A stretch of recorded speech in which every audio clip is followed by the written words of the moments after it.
Welcome to another episode of the Design+Style podcast. We are a podcast for designers, by designers. I am one of your co-hosts, Dixie Willard Design. Heard about her. And with me, as always, is beautiful, effervescent Rachel with Rachel Moriarty Interiors. And we wanted to say that the Design+Style podcast is brought to you by the Visibility Lab. The Visibility Lab is the only membership group that focuses on the latest strategies and tools to help you get more visible while showcasing your specific brilliance. We've got weekly online office hours with both of us, monthly topics, in-depth worksheets, and exclusive monthly trainings. I am so excited, right, to talk to Miss Shauna Lynn Simon. You, my dear, have been talking about her for a while, so I'm so excited to get to meet her and hear all about the wonderfulness. And I have a feeling it's going to be more than we can handle in one sitting. I know. Shauna Lynn Simon is an award-winning home staging industry expert, fiercely committed to guiding aspiring entrepreneurs to achieve success in all facets of their business. With years of experience educating and inspiring entrepreneurs from all industries, Shauna Lynn provides real-world insights and actionable tips for building the business of your dreams. Founder and CEO of Styled, Listed, and Sold Academy, or the SLS Academy, founder and CEO of Beyond the Stage Homes, and Canadian representative for the National Board of Directors for RISA, Shauna Lynn for years has been delighting audiences of every size with her unique home staging industry insights. Her perspectives have been featured in newspapers, television, home decor and business magazines, podcasts like ours, blogs, and even a recurring segment on a daytime talk show. So, Miss Shauna, we are going to talk about Shauna Lynn. Sorry. I didn't know. That's okay. I'm learning. This is our All first good. time virtual in real life That's right. meeting. So we are here to talk about some branding and authenticity, which I am super excited about because I love your brand. I love you. I've been following you. Oh, that means so much to me because you have such an awesome brand and I've been following you for so long. So that honestly, that means so much to me to hear you say that. Thank you. Well, and I love how you've broken it down because I want to really get into this because I always say I didn't create my brand. My people told me what my brand is. So we'll talk about talk about that. But let's go into five things that are branding and authenticity. Yeah, we got 5 things that we're going to talk about. Yeah, well, because, I was very mindful when I created my brand. I knew that I wanted to have a brand that stood for something. I wanted a brand that represented me. And frankly, I didn't have the money to market myself. So to me, my thought was if I can get some brand recognition. I just remember, so here's kind of how I started thinking about branding when I first created my business. I remember going to the grocery store and I needed to buy some relish because I was out of relish. And I couldn't find my relish because they changed the label on it. Because I was used to buying the same brand. I had no idea what the brand was necessarily, but I bought by the label. And as soon as they changed the label, shoot, I don't know what that is anymore. So when I created my business, I couldn't come up with a logo that I really loved. I was working with a graphics designer. It was clearly the wrong graphics designer. I ended up hand drawing something, had someone create it, didn't really love it. 2 years into my business, I wasn't doing that great, to be perfectly honest. So I decided it's rebranding time. And that's when I really put some thought into who am I? Who do I want my brand to be? Who do I want my clients to be? That was a big part of it. I've been in business for 2 years. So I kind of had an idea, who do I want to work with and who do I want to attract and what's my overall style? So I created my brand as an image of myself. So that's the first thing I think when it comes to creating your brand. Your brand is all about your company's culture. And your company's culture comes from you, plain and simple. And this is where that authenticity comes in. If you're not being true and real to who you are and not being authentic, your brand is not going to be successful because they'll see that disconnect. That's something you can't hide, that disconnect. So you want to make sure that you are reflecting. So, for example, I love cats. Everyone who knows me knows that I love cats. It's not love cats. because it's just something that why hide it? It's authentic, right? So I don't, you want to make sure, and I'm not saying that I didn't incorporate cats into my brand per se, but it's a layer. It's a layer. Right. It's actually a layer of you that, I think it matters because you'll attract other cat cat lovers too. Right. If you search hashtag crazy cat lady, I'm probably going to pop up a few times, you know, like this is legit. But that's the point though, is I want to be who I am. I want to be true to who I am. And I think when I first started my business, I thought I need to be this kind of person. Mhm. And so I actually took pink out of my hair. We were kind of talking about this recently. You kind of Yes. see some of the pink in my hair. When I first launched my business, I took it out of my hair. I thought I needed to look more professional. Like real estate. Yeah. Yeah. I get it. It was short-lived, let me tell you. I didn't Yeah. feel like myself, so I wasn't acting like myself. So I put it back in, and I started really owning who I was and owning what my brand was. So I think that's the biggest thing is, create that culture. What is the culture of your business? And I think that it's easy for people to say like, oh, well, I'm a designer or I'm a home stager or, whatever it is that they do. But you got to really hone in on it. And what does all of that mean? How do you work with your clients? What do you love to see? Maybe there's a particular style that you like. Maybe it's, a particular color that you like. So pink is kind of mine. Mm-hmm. Everyone always asks me, is pink your favorite color? It's actually not. No, exactly. I do love it. Yeah. And it's a very fashionable color. And I've always loved having it in my hair. But my favorite color is yellow. So, but I do like bright, bold colors, and my logo is bright and bold as well, because that's who I am. I could do, a nice soft, a lot of designers have nice soft and flowy type logos, and that's great if that's your brand. If your brand is very serene and calm, and that's who you are. I'm not serene and calm. Do you get serene and calm from all this? I love it. Right? Well, I love that you talk about like that layer about your cats, because like Dixie lives on 14 acres of wooded, area. We call her the crazy lady in the woods. Oh my gosh. So it's just so, and people like kind of catch on to that. Like we've heard several people mirror that back. Oh, Dixie's the crazy lady in the woods, and nobody's seen the property, but. Or they know that we both love coffee. Like right. Yes. And moonshine. Yes. Mm-hmm. And moonshine. And moonshine. I love it. Well, and like, Tori Toad, let's give her a quick shout out. She's always drinking either a glass of champagne or a glass of red wine, right? Yes. So in all of her, pretty much all of her live videos, she does it. So yeah, don't be ashamed of, it's obviously different if you're pounding alcohol back or, whatever. But, Joseph, he drops an F-bomb, right? And that's just a part of who he is, so, and there's nothing wrong with that. So own it is what, whoever you are and whatever your authenticity is. Just keep in mind, if you are someone who drops F-bombs, some clients might not want to work with you. Right. That's okay. Those aren't your clients then, right? So you want to know, it's just like if someone said they hated cats, I might not want to work with them, Right. But I do tend to find that most of my clients tend to be animal lovers. We gravitate. And it is something that, because I do a lot of work with my local Humane Society, it's on my website, because my company has been supporting the Humane Society locally since its inception. Okay. So my website. Halt.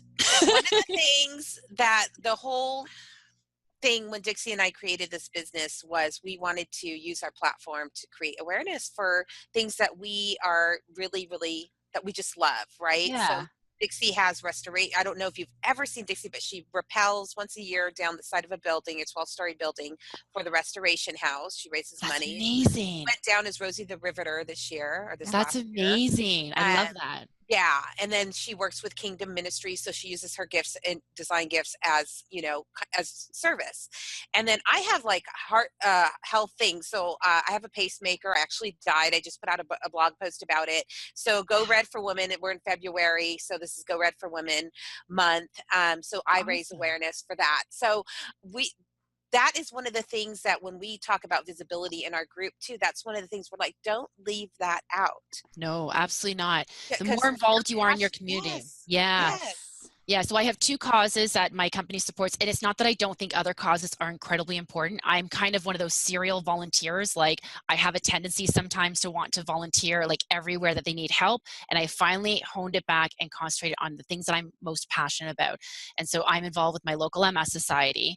I'm involved with my local Humane Society, and those are the 2 that you will see on my website. Our company sponsors them. And then in addition to that, I'm actually the Canadian representative for the Real Estate Staging Association on the National Board of Directors. I am passionate about the home staging industry, and not just about creating a strong industry, but creating strong professionals and leaders within that industry. I just held a RESA Edge event in Toronto just last week, all about leadership. So things like that I'm passionate about, they're all over my website. You can't miss it. So even though they don't necessarily relate to the services I might be offering that end client in terms of design or home staging, it still relates to who I am and what my company's focus is. And that's, yeah, I love that. That fits right in with the whole culture thing. So good. Love it. Love you. We love you. Oh, So, I love it. and when I said that I didn't intentionally, I mean, I didn't create my brand, I was a side hustler when I started. So Okay. I was working in private banking, and then I had one foot, and I had gotten my certification back in 2005. And then, life happened. I got into banking, and then I kind of came out in 2015 is when I left banking to come into, Oh, and it okay. was a whole different landscape. There wasn't social media when I started. I was making flyers and sending postcards, and you know what I mean? Like Right. basically pounding the pavement to get business before. It was so different. So I didn't really know about branding, but it wasn't until I started showing up online that people were like, oh, your scarves, oh, your red lipstick, oh, Right. and then I was like, oh, well, if this is stopping people scroll, then that's where I'm going. And that's when kind of certain things started, becoming like my So your brand personal image, style started becoming a part of your actual professional which image makes as well. sense because I started in fashion. Oh, I yeah. Yeah, I was a prop stylist, a photo stylist, and my husband and I met on the set of a fashion shoot. He was a photo assistant. So it actually brings that like full circle. So, I mean, Right. it's, even though I didn't know, like, I'm going to start a business, I didn't know because I didn't know what I didn't know.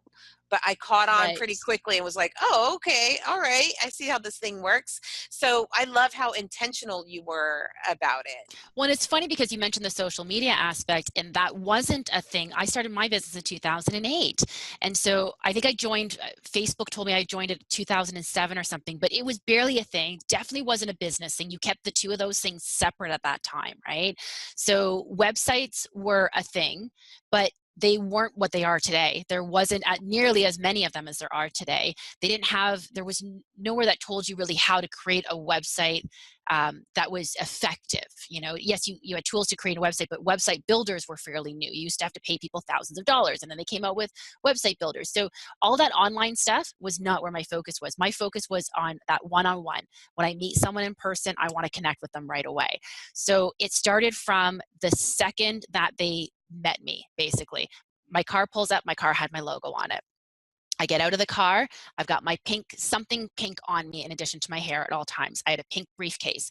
I get into the consultation. I put on my pink tool belt. I've got my pink clipboard. I've got my letterhead that has my logo all over it. I've got my business card. I've got my brochure. Everything that I gave out, I would give every client a pen. My pen had my company name and logo on it. Everything that I did had my logo on it, had my name on it. It made me memorable. I put a sign on my front lawn. I live in a busy, high traffic area. I put a sign on my front lawn. And it's funny because I got a lot of people that said, well, do people call you from the sign on your lawn? I said, no, no. No one's going to call me because there's a sign on my lawn. But when they go looking for a company and they type in home staging for my area and my logo pops up, guess who they're calling first? Because it's that brand recognition, right? So I made sure my logo was absolutely everywhere.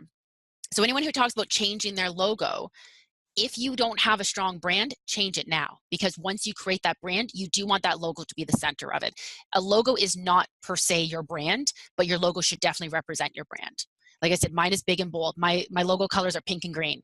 Like it is big and bold and it's fun because I didn't want to be the serious person coming into your house. I'm a whole lot of fun. I want to make this an adventure for you every time I come in there. So branding was very much about, like I said, I didn't have a lot of money for marketing at the time. Social media wasn't what it was. So to market, like you said, you're doing flyers and it was direct mail campaigns. They were expensive. I couldn't afford to get on TV or radio or any of that kind of stuff. So I needed to make sure that I was getting my name out there in another way. So I made sure every time I left a client's house, they had my client care package, which is a nice little folder that has my logo on the front of it. It has all sorts of little inserts, information, has a bio about me. It has tips for getting their house ready for sale, their cleaning list.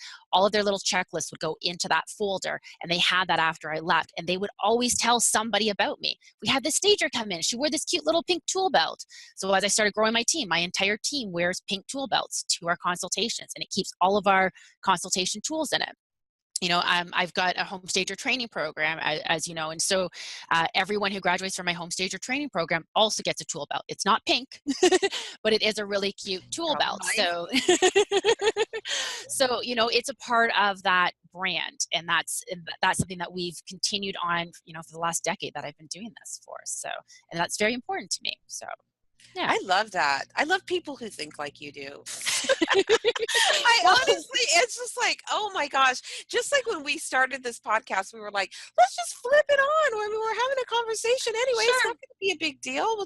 And Luann's like calling us like, that this is how much I spend. And you know what I mean? We're like, well, I heard your episode with Luann too, where you were talking about exactly that. Oh my gosh. Luann was very like, nope, I'm doing this many episodes. Yeah. This is how we're doing it. Like hers was a very different system. I know. And it's so funny how I'm just so flowy and like, yeah, let's go there. Like, okay, yeah, this is working out. Let's keep going in that direction. Sure. Never swim upstream. But it's so, I always am in awe of people that are just so like intentional about, right. from the get-go, like you vision it. I get there, like I'll get like somewhere and then I'll be like, I need to stop and probably vision a little bit now. Well, I think it was partly the entrepreneur spirit. It was partly the bootstrap. And like, I didn't have the money to do it any other way. So I thought, you know what? I'm a memorable person. I want to make sure that I am portraying that. And I don't mean memorable in the, I need to be in the spotlight kind of person. I'm just someone that I connect with people really well. And, and because I do bring my personal life into it. But you do have a presence about you too. That's how you caught my eye, and you caught my eye. Oh. Well, you and your cat. It was that kind of show. Yeah, exactly. Whoa. No, but seriously, you do definitely have a presence. So it's smart to definitely work it. So the next thing you do, and I think this is great. I never thought about it, but you mentioned our friend Joseph earlier, is so catchphrases. One of Joseph's is sharing is caring. He's always like, likes are good, but sharing is caring. And people it's not a new phrase, but people think of Joseph, like they think he made it up. Right. And so I love that you have these terms and catchphrases that you say over and over and use over and over in your branding that are Shauna Lynn Simon. Well, and that's the other thing too. And I started calling them Shauna Lynnisms, but that didn't really roll off the tongue very well. So I just started just kind of documenting them. I put them in blogs sometimes. I'll put them in shows like this. But to me, like I was saying the same things over and over. Like I came up with these phrases when I was working with my clients, and I would say people won't notice if something fits, if something's missing from a room, but they will notice if it fits awkwardly. If it doesn't add to the decor, get rid of it. So I'd have clients with home staging clients. Should I keep this? Should I keep this? And I would say, ask yourself, is it adding anything to the overall decor of the room? They say, well, no. Then what's the answer? Get rid of it.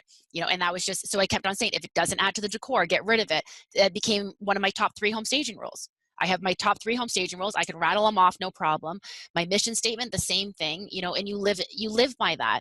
So your catchphrases are part of your brand. It's something that people remember.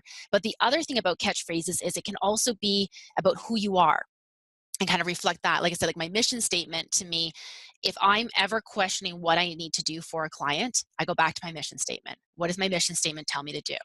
Right? So my mission statement is to create high quality, cost effective, and creative solutions in order to help homeowners to maximize the potential of their home. So amazing. Look how confidently you do it. Like, so I could imagine you just running off, meeting somebody and you're like, yeah, this is my mission. And the way you deliver it is just like, okay, I'm working with her. Well, and that's just it, because I have a very clear focus. So if you don't have a mission statement, you need a mission statement. Before you can create a brand, you need your mission statement. Who are you? What are your values? Who are you working for?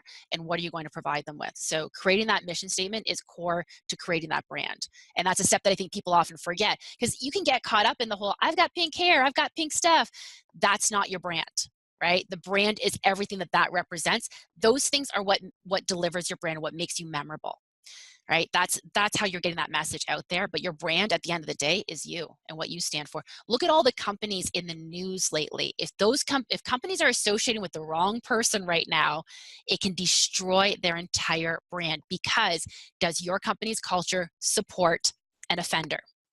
Right? That's kind of what it's coming down to lately. So it goes to show how important who you associate with, what you do, and that's something to consider as well, especially for stagers. I know most of your listeners here are designers, so it's a little less sensitive, but with stagers, we're very publicly associating ourselves with real estate agents oftentimes.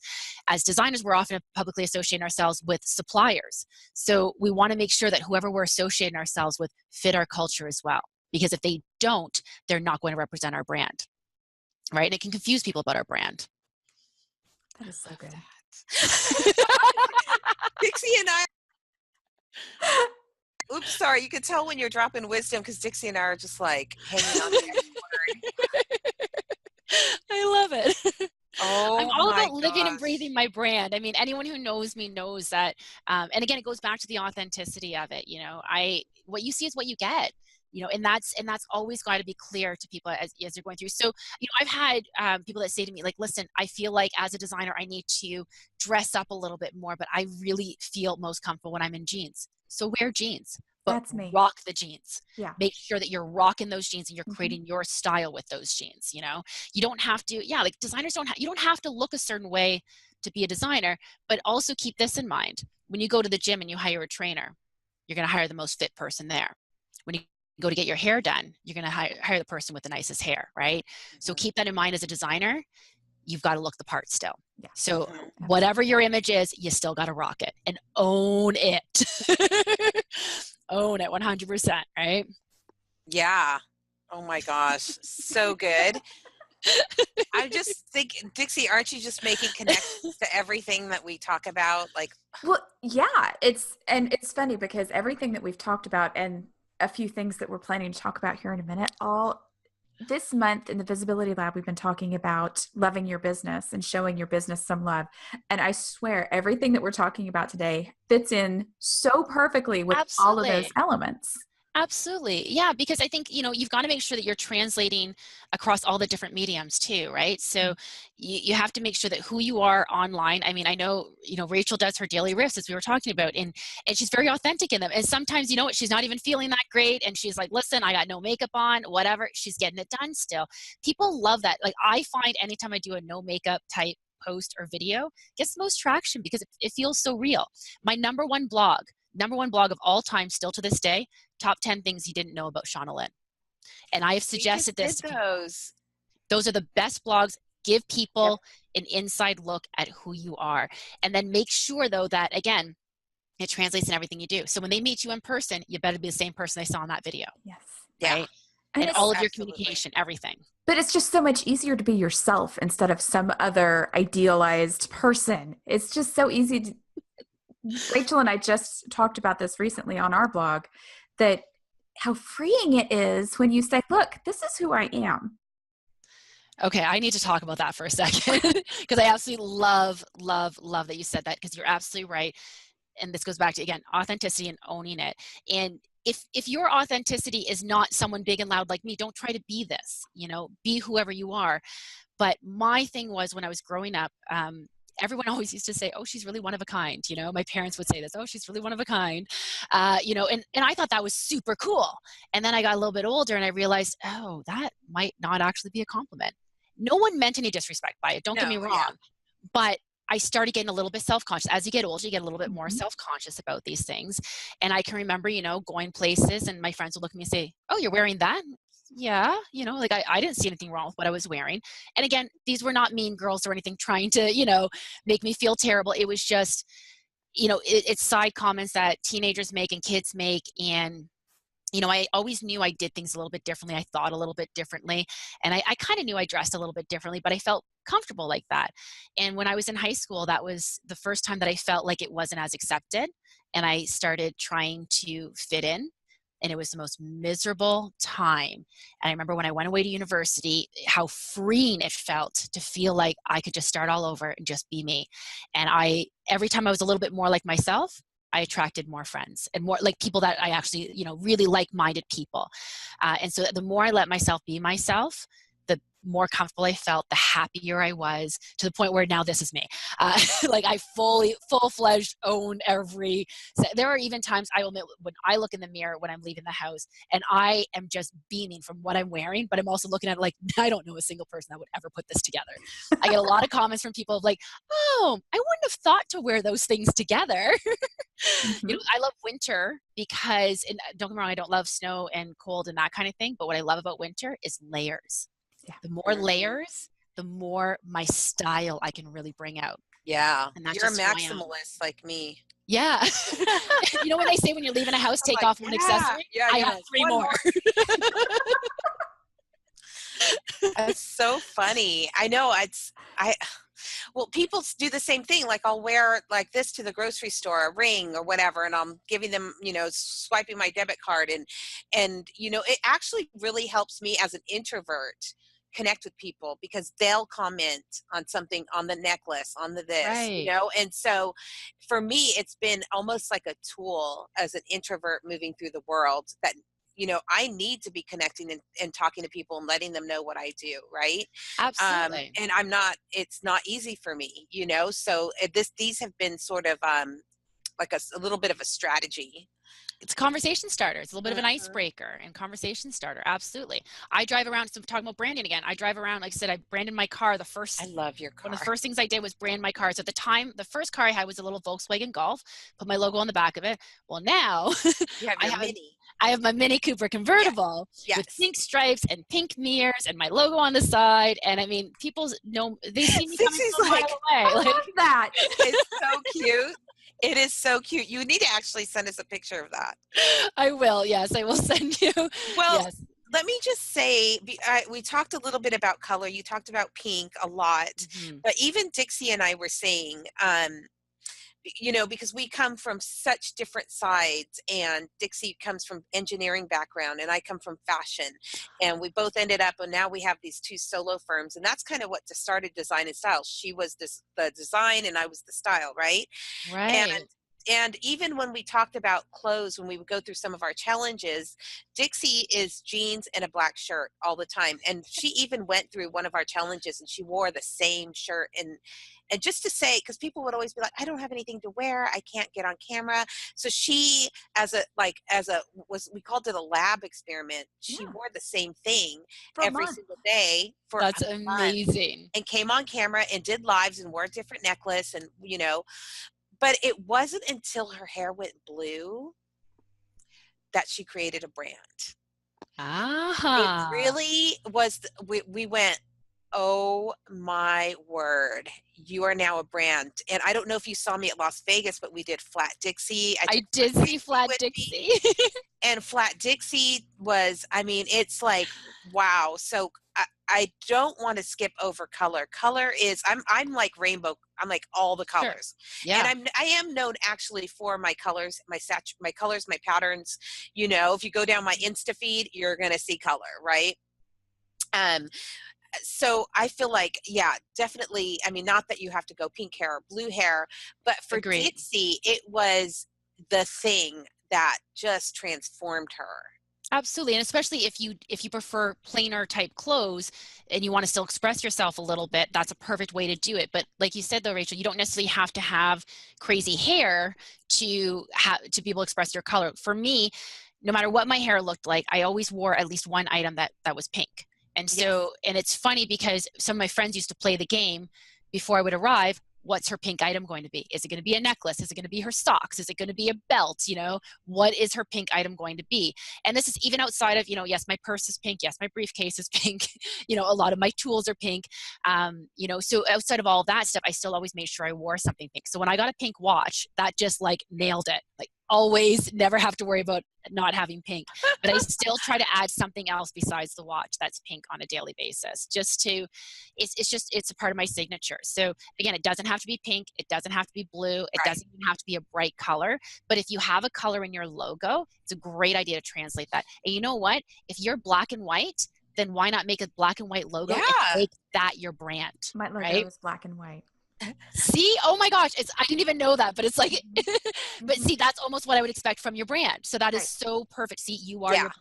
Yeah. But our design and style is coral. So we were like, because I'm super into the red, but she loves coral, so we were like, okay, we had to find, it was funny to have to find a color for both Yeah, of that would us, be, right? yeah, So that it is was like kind of a, interesting. a subdued red. So You could do that with a pattern, and then that's the racial part is the pattern. yeah, Because you're like me too. I love mixing patterns, as you well know. I love putting, if I can put some polka dots together with some paisleys and of course some chevron as well, and I can get all that stuff going on. we'll have to in the show notes we'll attach the blog you wrote when 400 people were laughing at you at the RIXA. Oh my gosh, it's so good. I love that. Spoiler alert, it has a lot to do with chevron, but yeah, I'll give you the link so you can put that in the notes. We won't tell anyone No, anything else you're about gonna that, have to go read it. you're gonna have to go read it. But when 400 people are laughing at you, true story. And what's funny is when I was telling Rachel about how I've got this blog about it, and Rachel tells me, well, I know someone who was actually there, told her the story about this happening. She just had no idea that I was the person who was being laughed at the whole time. So I had no yeah. idea. I had no idea until last night. That is so crazy.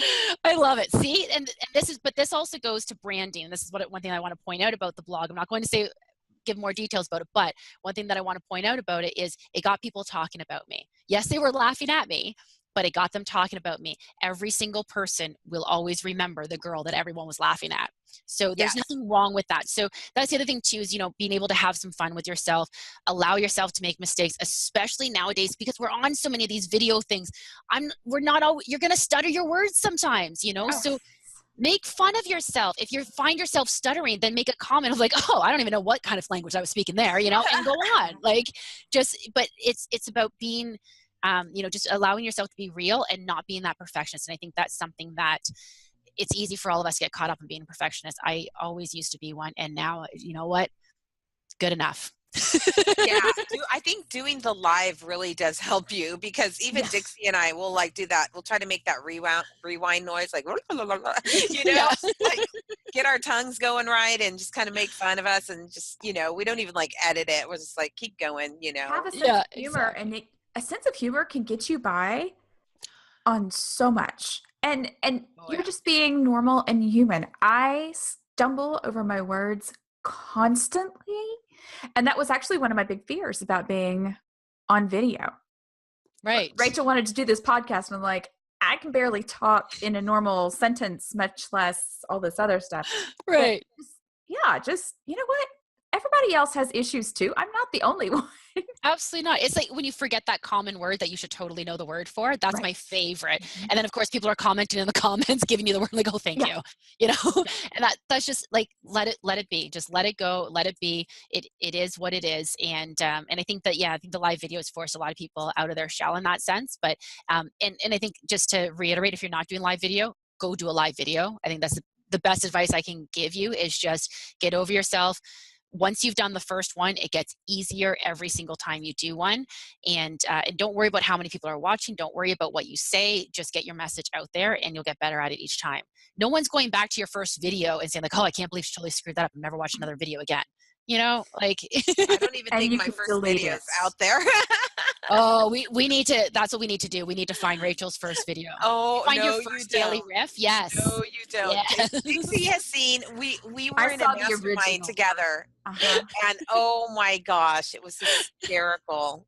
It was so painful. I hope it's gone off the planet. But it was something special. We evolve. It was something special. Thank you, Dixie. We evolve. We learn.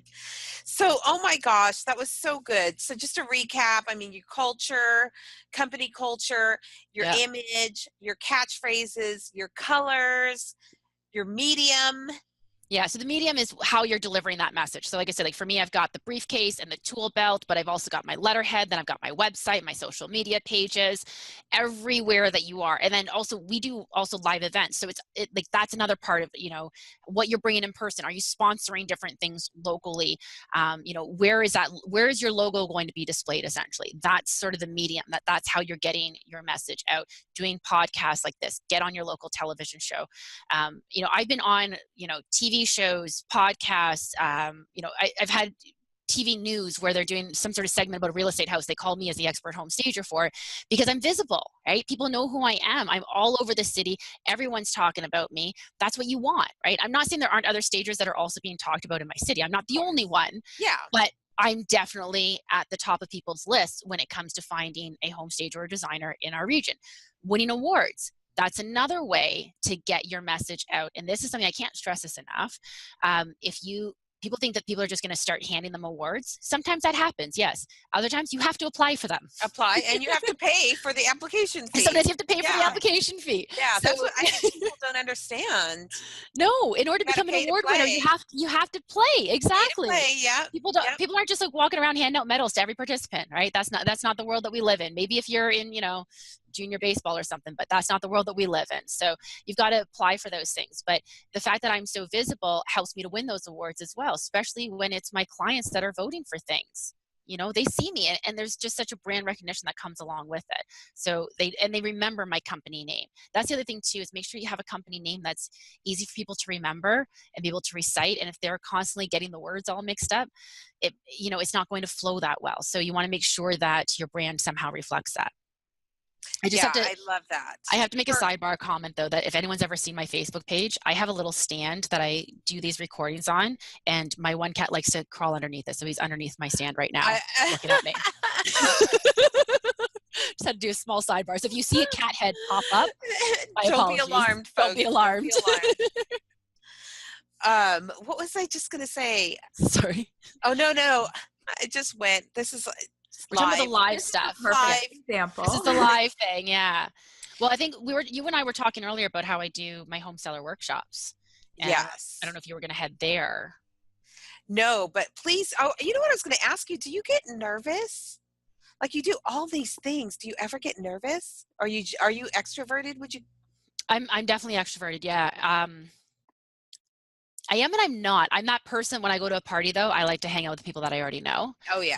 I'm not necessarily the social butterfly that, oh, yeah. But introduce me to a new person. I'll have a conversation. I'll get along well with them. No problem.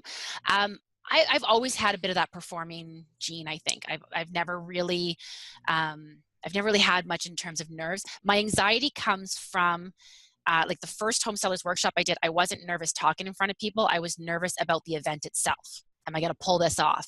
Right. So the conference that we did for Risa Edge last week, same deal. I was, the main organizer for it. So my anxiety and my nerves came from that, not from actually speaking in front of people. So, I don't really tend to.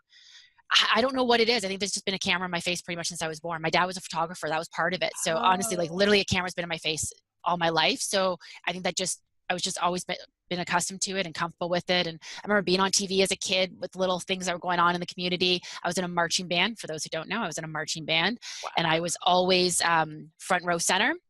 So I always got on the TV cameras. So just things like that, like just never really fazed me, I guess. But I understand that that's not everyone. So when I tell people to not be nervous and just go and do a video, I understand I'm the last person that should probably be saying that. Real quick sidebar. What instrument did you play? Flute and piccolo are my main instruments in marching band. Yeah. I'm a flautist as well. A really bad one. No kidding. It's been a few years since I picked one up, but I did also end up playing clarinet and saxophone in some of my concert bands. And I also learned trombone, trumpet, xylophone, and drums for a little while, but I didn't really go too far with those ones. And then piano was my first instrument, that my first and my main love. It's still to this day, it's my love. So yeah, that's interesting. I only have the flute, and like I said, I couldn't march and play at the same time. One of those. One of those. So you either have to march and fake playing, right, or play and stop marching. Got it. Yep. Yeah, that's so funny. It's actually pretty common. It's actually really common, and people don't realize they can't do both until they get into a marching band. They're like, oh, wait a minute.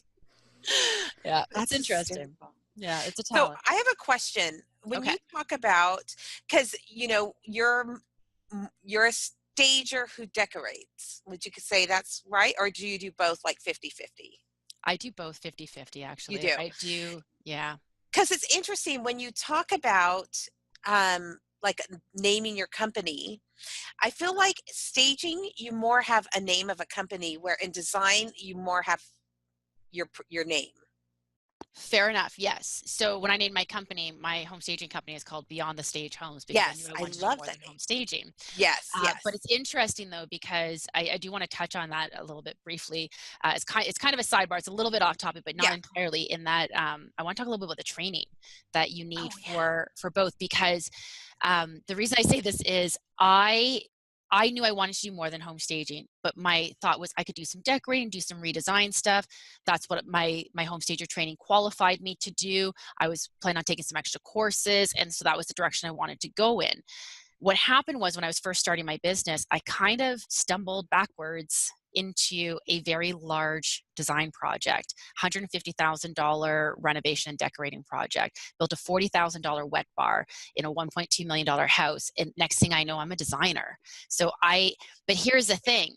So do I call myself an interior designer? No, because legally I can't. I don't have the training for it. I don't have the certification for it. But do I do everything an interior designer does? I do. Now, here's the thing. I'm the biggest advocate of go get your proper training to do this, and I didn't do that.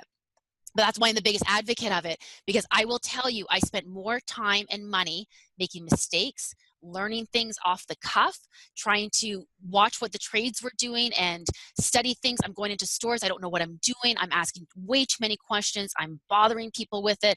And this was before we had Facebook groups that, provide a lot of support for that stuff. Resources. Yeah. And those are all fantastic, but I'm telling you, nothing will ever beat the formal training that you can get. So invest in it. If it's a direction you want to go in, I didn't know this was the direction I was going to go in. Like I said, I kind of stumbled backwards into it and ended up kind of flailing my arms around and figuring it out as I went. And I knew I had a vision, but that's just one part of it.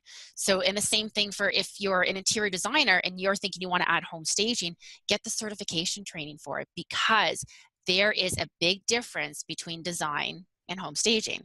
And, yes, you can make spaces look beautiful. Can you merchandise them? Can you market them? Are you making, like, home staging is more marketing than decorating, right? It's a sales technique. So the fact that you do home staging, you want to be a designer, great. Get the additional training that you need for it, and vice versa. If you're a designer, you want to be a home stager, get the training that you need. And I mean, I think you ladies are like I am, where I've got a thirst for knowledge. I'm constantly learning. I have 3 audiobooks on the go at all times. I listen to all these podcasts. I'm in the Facebook groups. I'm always trying to figure out ways to educate myself, and the free resources are fantastic, but don't be afraid to invest in some as well, because I am telling you, I would have saved so much time, energy, heartache, money if I had just invested in the right training from the beginning. So can't stress that enough. So, and that also goes back to your brand too, because then you can incorporate that into your brand, showing, I am fully insured, I am fully certified, and make that a part of your brand. Yes, people think it's kind of a cool story when you kind of stumble into it, but like I have a, you're talking about how Dixie, you've got an engineering background. I'm a mathematician. I have a bachelor of mathematics. That's right. I saw that. Yeah. So I can relate to that. I'm just gonna mute myself. Hi, Rachel. I'm like musicians and mathematicians. Oh my gosh. But I mean, like that's the thing. Like that's the background that I come from. People think that's really cool. But I wish I had the formal training to say, you know what, I got trained professionally in order to become who I am today. And I can't say that. And that's okay. Because again, if people see my designs, they love me for it now. But man, I wish I did things differently in that sense. So it's one of the reasons why I'm such a big advocate for proper training. We do want to put also a link to the SLS Academy in the show notes. And so really cool thing. Yeah, actually, if you are a practicing designer and you have a minimum of 5 years of experience, you can actually apply for a discount off of the home staging training program. Ooh. It's something that we want to offer to designers, because I do want to make it easier for designers to get the training that they need. But I also understand that some elements are going to be a little bit of a repeat element, but I still think it's important to do the same full program that stagers do, because you'll learn how we apply them to staging versus design. So, we're going to talk about different flooring types, different counter types. All of that, but we're going to talk about how it applies to staging. So, because we value the time that it takes to go for additional training, and we really appreciate that, designers do get a discount. But there is an application process to make sure that you're qualified. So if you just finished design school, I'm sorry, you don't qualify. You need to be working in the field for 5 years before you qualify for that discount. So that's awesome. We're going to have you back to just do a whole episode. No, I'm not joking. I already know. We're going to do one on just live workshops. We're going to do one on SEO. Yes. One on SLS. We're just going to have to get you on the calendar all year. I would love to do one about workshops for sure. SEO, yeah, as you know, like I'm a master at that. That's my jam. That's like SEO makes me happy, I'll admit. So they can keep changing the algorithms. I'm going to just keep trying to keep up with them. But workshops, though, is something that I'm super passionate about because I think so many doors opened for me as soon as we started doing our own workshops. Because again, it's that visibility. It's people getting to see me live in front of people, that community aspect of it. We, all of our workshops, again, I won't get too far into because we'll do a whole other episode, but all of our workshops support a local cause. We don't charge for our workshops. They support a local cause every time. It's like a donation, right? Always a donation. Yeah. We have local companies that are sponsors of our event. So it's very community focused in so many ways. We host it at a venue that is very community focused. And then on top of that, like I said, people get to meet us. I have never hosted a workshop and not booked a job out of it. Never. And then in addition to that, as soon as people saw that I was doing a workshop, I'm getting phone calls from everyone. We're doing a seminar. We've got speaking engagements for this, this, and this. Can you come and speak for this? Can you come and do this? You know, and doors just opened up for me as soon as I started doing those. So I think that's. Oh, we need to have you on soon. Oh, yeah. What are you doing next week? Well, we're in the beginning of the year. Hosting my workshop. Actually, no, sorry, it's 2 weeks. 2 weeks This from would now be a great beginning of the year thing. You know, I know a lot of people want to do them, but we don't know what they look like and what to do and what, you know, so we'll definitely have you on very soon to talk about that. I would love to. That's a great idea because I think there's a lot of value in that, and I think it's such an untapped resource that more people need to be getting into for sure. So many ways to do it, so many opportunities out there. Yeah, for sure. Perfect. I think that's a perfect place to let it. I know Dixie's like, you're girl. You have a new stalker. Yes, she's crushing on you hard. Oh, apparently we did switch into that type of podcast. Yes, so. That's okay. That's okay. My cats won't get too jealous. I promise. Exactly. Thank you so much, Shauna. Shauna Lynn. Thank you so much for having me. Oh, well, thank you so much for having me. I was absolutely super honored when you reached out to me and asked me if I would be a part of this podcast. I was so honored. I absolutely love you both. As I said, I've been following you, Rachel, for I don't even know how long now, a couple of years, I think it's been. So I'm so excited, and I can't wait to actually finally meet you in real life. Yes. We're making that happen in 2018. Yes, we are. Awesome. All right. Thanks again. Thank you. I don't know about you, but I want to be Shauna Lynn Simon. Can I be her when I grow up? Please, she is the coolest. I want to buy everything she has. I want to take every course she offers.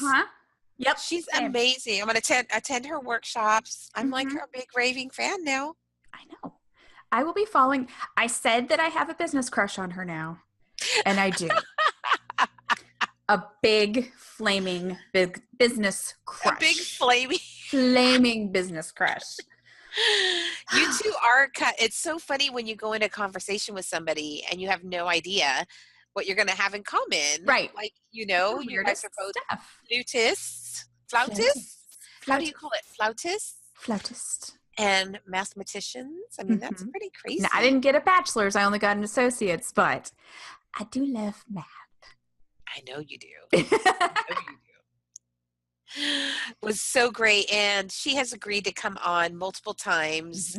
So I am so excited. She is a wealth. She's a great resource, and she has so many more topics that we can talk about with her. So she is definitely going to be a reoccurring guest in 2018. So if you like this podcast, definitely stay tuned because we will have Shauna Lynn Simon back again. For sure. We'll have to wear something pink next time. We didn't know. No. We'll do. We'll wear something pink in honor. Yep. Bye. This podcast was made possible in part through the support of our preferred partners, like the Design Network. The Design Network offers one of the most powerful to-the-trade e-commerce programs in the furniture industry, combining the top brands in furniture, the best prices, and unparalleled logistics all in one place. Go to www.thedesignnetwork.com to join the Design Network's Trade Direct program, create your designer profile, connect with new clients, and start shopping today.